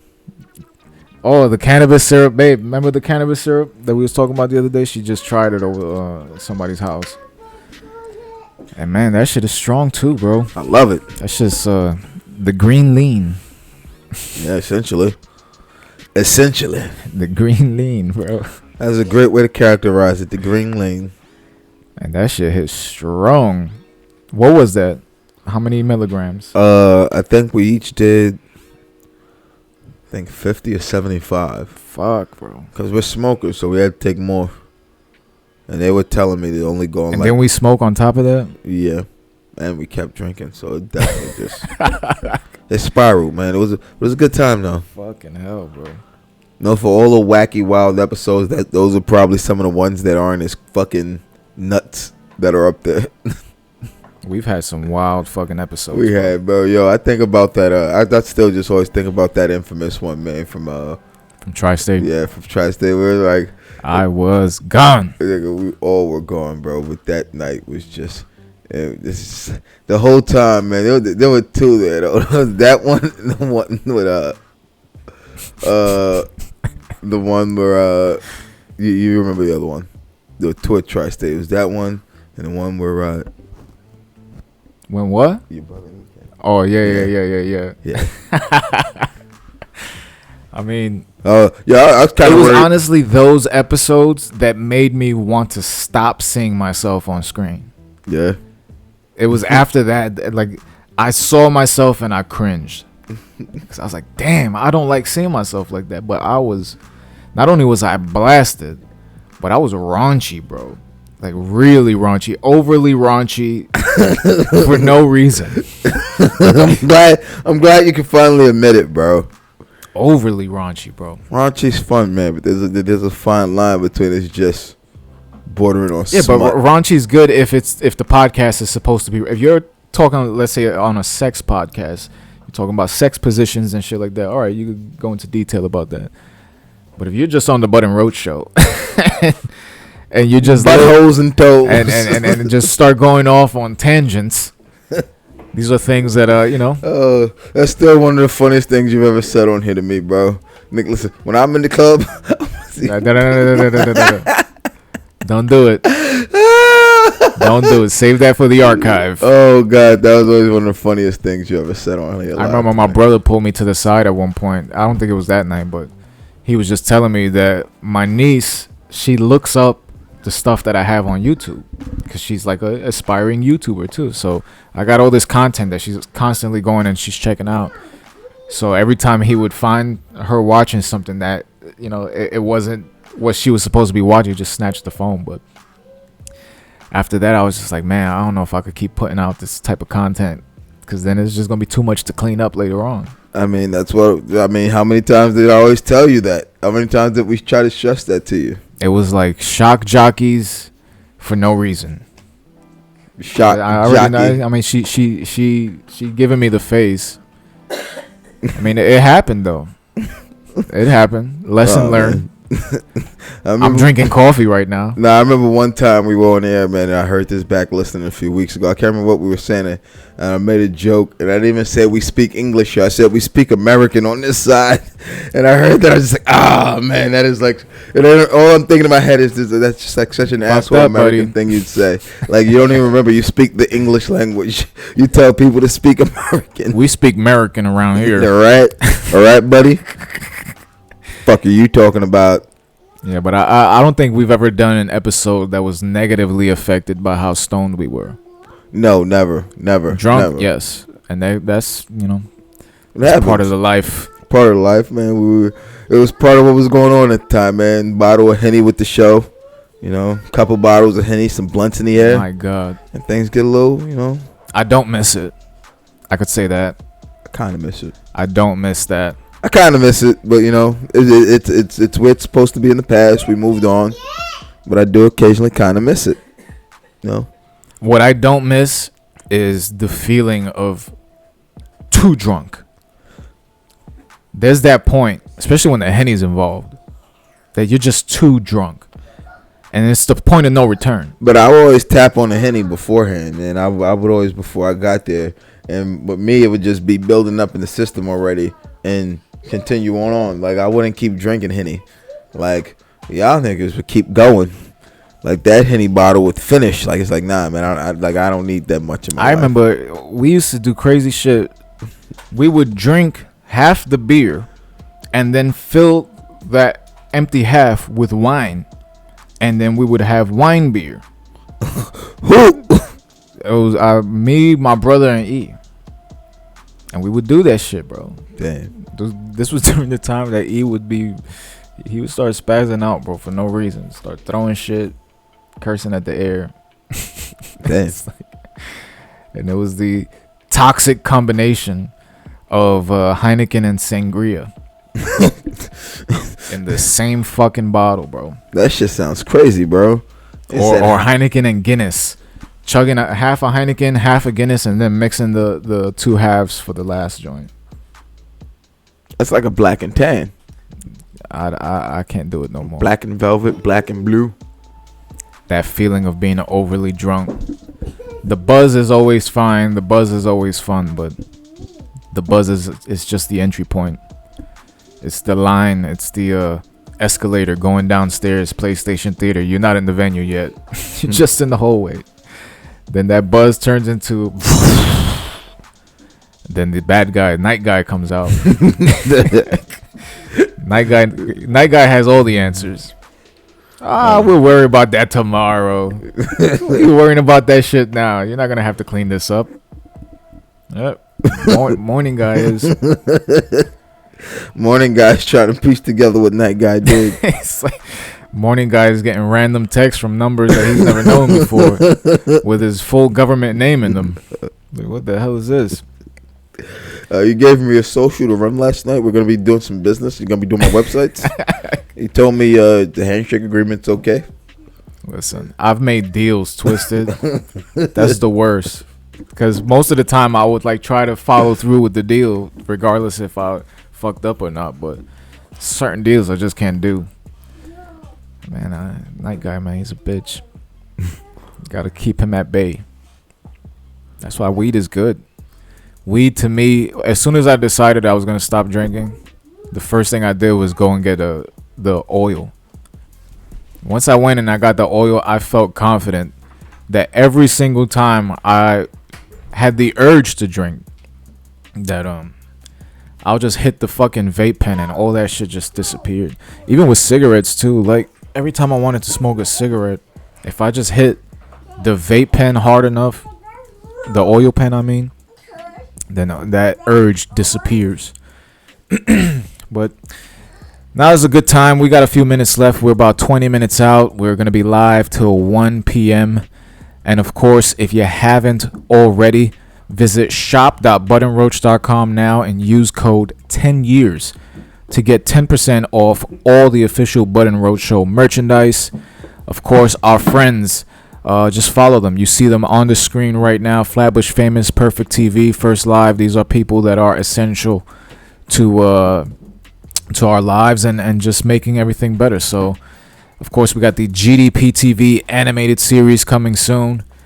That will be available on globaldominationproductions.com. Of course, the official YouTube channel. And, I mean, it's been a beautiful... It's been a beautiful 420, beautiful man. 420, bro. It started this way. Let's hope that the shenanigans don't start. What type shit? Oh, Which I don't even want to talk about that. I'm pretty sure it would have begun already.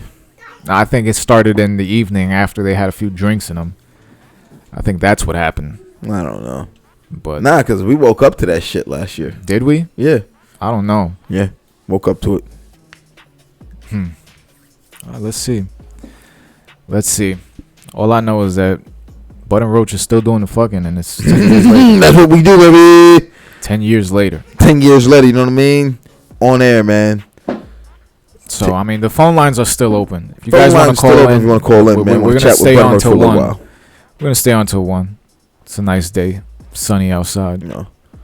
646-481-8798. I like that number. Huh? That number flows. Yeah. I always got to choose a number that flows. I got a 718 number on Skype that I paid for like an idiot, not realizing that the Google Voice already worked. So I don't think we could do a 718 number. Nah. What was our number back then? I think it was just 718. 718-418-4497? Yeah. I think. 718-418, or was it 618? I think it was 618. 718-618-4497. Man, we remember that shit. I'm Man. proud. Long time, man. Bro. We saying that number live on air for a long time, man. Got a lot of calls onto that line, man. We did a lot, man. Looking back 10 years, man. I mean, thinking back to how young we were, bro. I mean, just fucking 35. Green. We're 35 and 36 now, man. We were fucking kids. We were fucking kids, man. Even still, bro. We're still young. We are still fucking young. Compared to the people, like the people in the game. Yeah. Like, look at somebody like Coach PR. Coach PR has been doing this shit for a long time, bro. And he's radio royalty.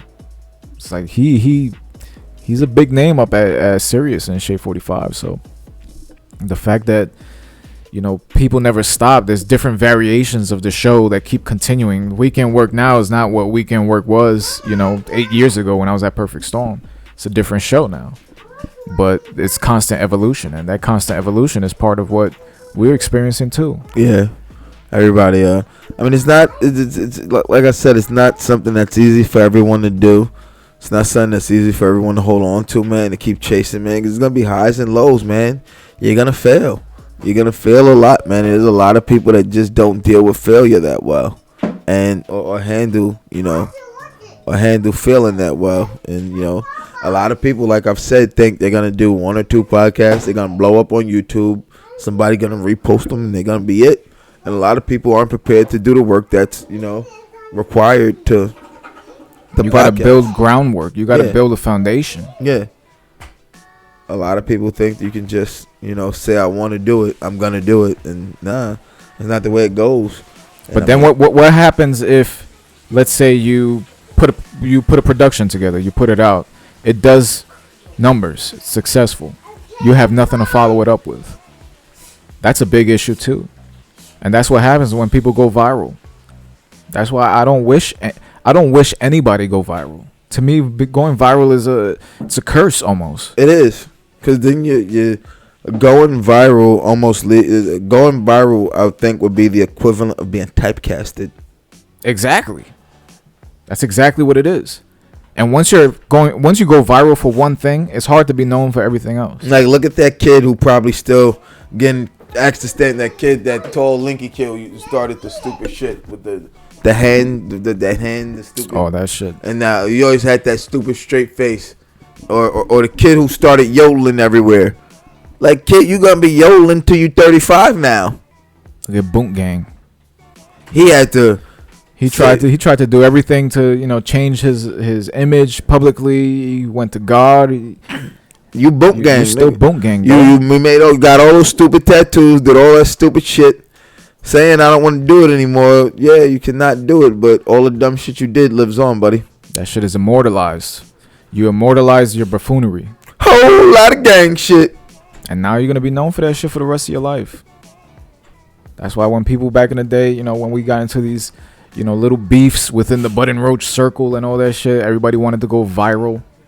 You don't want to go viral, because if you do, what the fuck is next? Then you're gonna be broke and famous. That's the worst thing you could be. The worst thing you could be is broke and famous, bro. A lot of people see that game, want to chase it, man. See what other people want to get Look there. at all these too. fucking rappers. They broke and famous. If you gotta go on Twitter to complain about your record deal or some contract that you signed, I mean, you already lost, man. You already lost. Going viral is a curse. We got over 600 fucking hours of radio just archived, and that's not even everything. It's not. That's not even everything. There's hundreds of other hours that we shelved that we don't want to be out there. This 600 hours is just too long to comb through. Too much was said. So if anything that we do actually goes and puts us over, we got foundation, bro. Any company's gonna look at that shit and be like, wow, these guys been doing this shit for a long time. They've been through every situation that we could have possibly tested them with already. So what the fuck is next? Cut the check. Cut the check. We'll be the ambassador of the brand. We'll host the event. Now, all it is, and I've said this to many people, fame is purchase. Fame is advertising dollars. When I went and I did that commercial for Pirate Studios that I was going to start taking sessions, and I ran the ad in Williamsburg, in Bushwick, and in Greenpoint. Every time I went outside to smoke a cigarette, somebody told me, yo, I saw you on YouTube. I was paying $1 a day for ads, just targeted, and everybody was seeing me. Fame is purchase.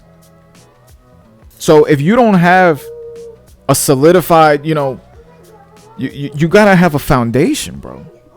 You gotta be able to say, all right, this is the body of work that I've accumulated throughout my entire career, and this is where I am right now. Not, oh, I did this thing and this put me over. Okay, they're gonna say, all right, what's next?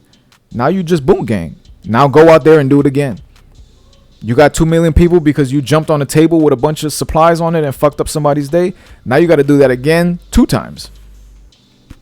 And you got to do it in a G-string. Now you got to top yourself. Fuck that shit, bro. At least one thing about this show, nobody could tell us to do anything, bro. This is self-produced. 100% self-produced. So at the end of the day, we call the shots. Yes, sir. And if a company wants to work with us, we have that say. Because we're not stupid. Look at the amount of fucking work. It's been 10 fucking years of this shit, bro. And people could never say, oh, yeah, we was on hiatuses and this and that. Everybody's on a fucking hiatus. You think Shawn Michaels and Triple H were always DX? Yo, I just got to give one quick shout out, yo. Early, Papito. Oh, Cheese is in the chat. Look at that. Money bags. Got to give one early, Papito. I didn't just see that till just now, man. I'm telling you, bro. I mean, the presentation is here, bro. It's there, man. There's this long foundation of shit built up that we've sat upon. And you know, it's just you gotta keep building a foundation, man. Everything is foundation. You can't build anything without a foundation, or it's gonna crumble on itself. Just want to remind everybody in the chat, go to shop.buttonroach.com, pick up the official Button Roach Show merchandise, and if you use code 10 years, you'll actually get 10% off everything that you purchase. And that might be for a limited time because next year will be 11 years. Yeah. So and after that, you know, get that now. We're gonna keep rolling on. We're gonna keep rolling onward and upward. You know what I'm saying? Chug a lug. And of course, the GDP TV animated series, which is coming soon. I mean, I'm excited about it. It's just something that we're throwing out there. Let's see what the fuck happens. A little bit of fun. Just gonna have some fun, do a little cartoon, see what happens. But of course, Bud and Roach will be featured heavily in this animated series along with the rest of the GDP team. Yes, sir. Is what we did? Is that considered the pilot episode? It is. That is? Wow. That's fun. That's fun to know that that's considered the pilot. So, I mean, once that comes out, I feel like that's going to be one of the things that kind of puts everything over. Because it's just, it already has a built-in audience, but then it's taking everything that everybody's tried to do and it's actually doing it. It's so underutilized, the fact that you can upload your own voice into these clips. Shit is amazing. But man, we breezed by this. Yeah, that shit 2 went by hours, pretty bro. quick, man. We got about 9 minutes left on the broadcast. We want to thank everybody that tuned in. We want to thank you all for tuning in. We want to thank Marielli for joining on with us for about that good. It was about a good 50 minutes. She was on, right? 45, 50 minutes. She was on about 50 minutes. You know that I'm not gonna sit here and lie. That 1%, 2% milk kind of has me thinking. So if that's 1% or 2%, like what is whole milk? Is whole milk just 0% or 100%? She's asked if we smoking. Yeah, we've been smoking. Yeah, we've been smoking. We smoked before, and we got our little vape pens, the oil pens, of course, that you can find at your local deli here in Greenpoint. You find them all over the place now. Remember when even trying to find those was hard, bro? Like, god damn. Yeah, bro. When nobody had them shits. I was like, nah, I only get a couple, man. Them shits just go quick. The fact that we're able to just go into the deli now and just, let me get that. Let me, what flavors you got here? You can buy weed with a credit card. I'm not gonna lie, man. You know what I love now? I love all of the hemp roll-ups. I really love all of the hemp like roll-ups that they have. That they're like the backwoods, like they're like hemp instead of tobacco. Like the they hemp. pre-rolled? Huh? Like the ones that have the cone that you just drop it in? Yeah. That shit. Did you see the display of in the smoke shop down the block? No. They have like a whole display of just different papers and a lot of that shit. Oh yeah, wait, which one you talking about? The one right there by the store in the middle of the block. Yeah, that one I know you're talking about. Yeah. You go in there, it look like they work for Raw Papers. Raw Papers always has their own like whole entire display. But there's so many better types of papers better than Raw out there, bro. Like, I mean, man, shout out to Glyphix. Remember first one to put us on to those papers. Like after we smoked those papers like that, bro, I stopped buying blunts, Dutches, all that shit.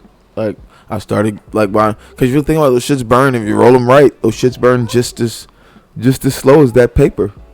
What's funny is that Glyphix came to the house to teach us how to roll his papers. Remember that? Yeah. That was the first time I ever saw somebody ball up the paper and then it burned slower and all this type of shit.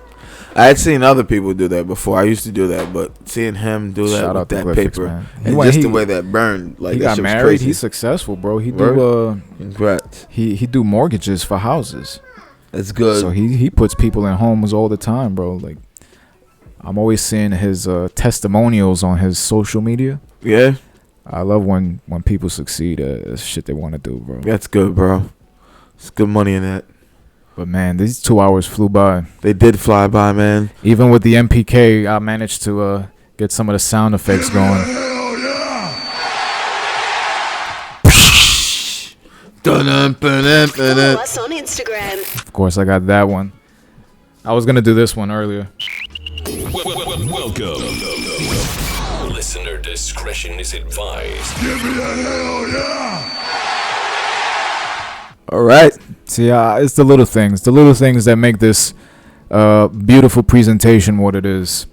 Make it chopped out for what it is, you know. And it's still young. This is only the second time we've done Only this. the second time rigged up like this. We still have other things we obviously are going to need to figure out. Like I said, man, just ultimately, just glad to be back on air doing it live. You know, obviously with my work schedule, getting the Mondays are gonna be crazy. I don't even think So crazy. I'm not, and I did this on the Instagram today. I removed Mondays. Let's just put live on Instagram because we're gonna do 30-minute countdowns anyway. So that's gonna notify people that we're live before we're live. Yeah. So if you want to catch the Bud and Roach show, you just got to follow us on Instagram at Bud and Roach. Every time we go live, you will get a notification from Instagram that we're live. You can join us on the chat. You can call in. Of course, it's too late to call in now, but the number is 646-481-8798. The phone lines will be open throughout the show, and you will hear the entire production, whether you're on the phone or patched in through the VIP thing that we have Yes. on the back end. So we got a lot of work to do, bro. There's a lot of things Lot of going fucking on, work to man. do. A lot of wheels and cogs being moved. A lot of levers being switched. You know what I'm saying? Feel me? It's a beautiful thing, though. It is. It is. It's a beautiful thing to have everything going on right now. To everyone be cohesive, be moving as a unit, have everything moving forward. You know, I'm just. And above all else, enjoy the process. For the first time, I feel like I'm enjoying this process.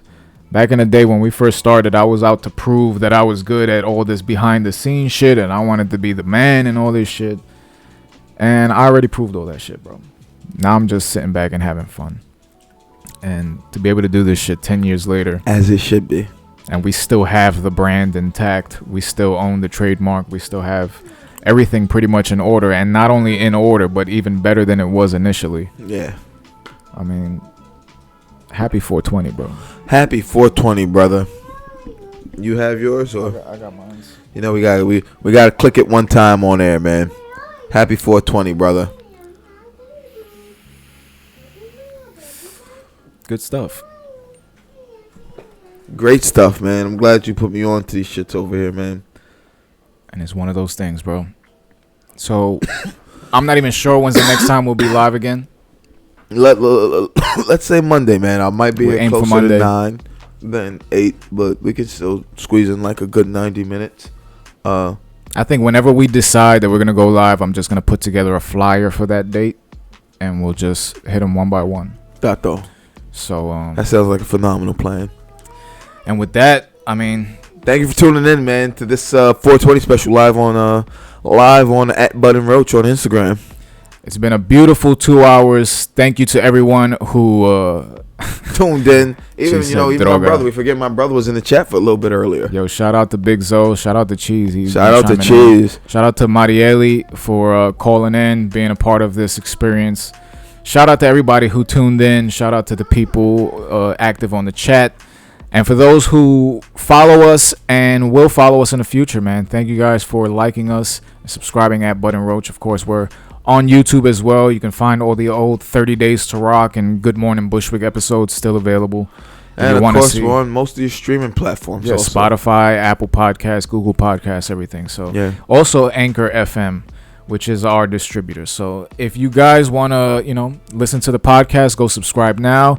Everything is available at budandroach.com. And my God, what an experience this What has an been. experience, man. And you already know why you were here, baby. Because we do the fucking, you heard?